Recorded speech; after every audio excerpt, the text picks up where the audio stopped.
उड़ता हुआ झूला।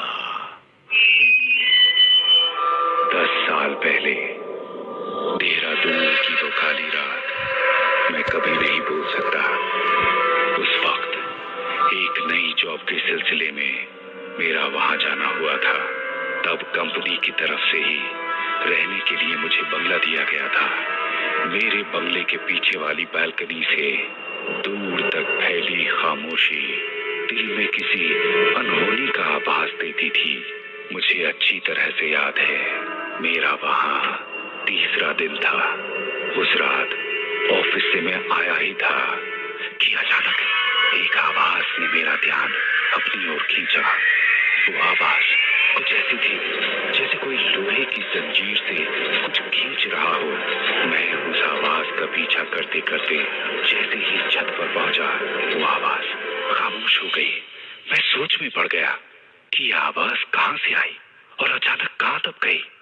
उस दिन के बाद कानों को भेदने वाली वो अनजान सी आवाज रुक रुक कर 4 या 5 दिनों में आती रही और छत तक पहुंचते पहुंचते वो गायब हो जाती थी। लेकिन फिर एक दिन उस आवाज के बीच किसी ने मेरा नाम लेकर पुकारा। अपना नाम सुनकर मैं चौंक गया। अचानक मेरी नजर सीढ़ियों पर खड़ी एक लड़की पर पड़ी। वही मुझे आवाज लगा रही थी। उसने मुझे अपने पीछे आने का इशारा किया। मैं उसके पीछे पीछे चलने लगा और ऊपर छत पर जो मैंने देखा वो हैरान करने वाला था। लड़की अचानक गायब हो चुकी थी। छत पर कोई नहीं था। अगर थी तो बस वही आवाज जो मुझे पिछले कई दिनों से हैरान किए हुए थी। मैंने पीछे मुड़कर देखा तो वो आवाज छत पर बने झूले से आ रही थी जो अपने आप हिल रहा था। उस लड़की का अपने आप गायब होना और झूले को हिलते हुए देखकर मन में मेरे कौतूहल पैदा हो रहा था। मन दहशत से बेचैन सा हो रहा था कि अचानक उस लड़की की आवाज आई। तुम्हें यहाँ नहीं आना चाहिए था। ये मेरी प्रॉपर्टी है जिससे मुझे कोई नहीं ले सकता। और ये कहते हुए वो रोने लगी।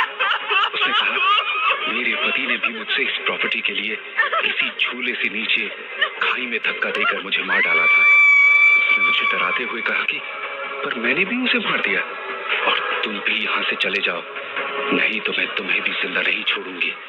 जाओ, चले जाओ, क्योंकि ये प्रॉपर्टी मेरी है, सिर्फ मेरी है। और उस एक पल में तो जैसे मेरी सांस ही थम गई हो। मेरे हाथों पैरों से तो जैसे जान ही निकल गई। डर के मारे मेरा सारा शरीर कांपने लगा। मैंने तुरंत नीचे आकर पैकिंग की और उसी रात अपने घर दिल्ली वापस आ गया। पर उस साए को याद करके आज भी मन में खौफ उभर आता है। आज तक मन में ये सोचकर डर उभर आता है कि आखिर मेरे बाद उस बंगले में रहने गए शख्स के साथ क्या हुआ होगा।